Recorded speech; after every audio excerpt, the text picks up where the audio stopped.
करिश्मा दीदी के आईडी से जौन कमेंट रहे कि हमरा के जनेऊ के दूगो चार गो गीत सुना दी। एगो तो हम सुनैले रही दीदी, तो रउआ सुनले हो कम और आईडी पाके कमेंट नहीं कैले, फिर से आके कमेंट करम। आजो कमेंट आइल बा एगो करिश्मा दीदी के, तो हम रउआ लोग के जनेऊ के गीत सुनाओ तनी करिश्मा दीदी खातिर। आरे आरे हारी लासू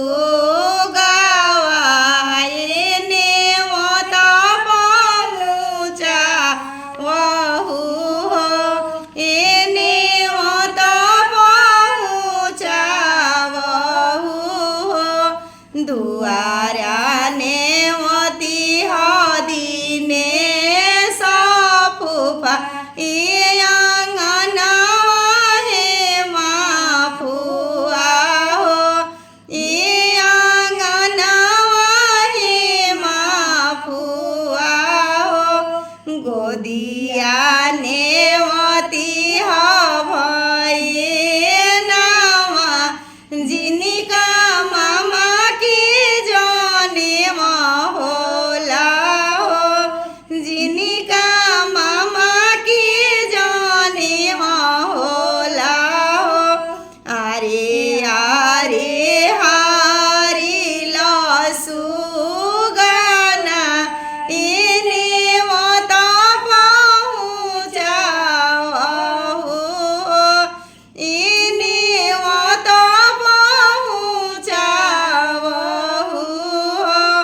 दुआरा नेवती हबिनो दफुफा आंगना छमा फुआ हो, आंगना छमा फुआ हो।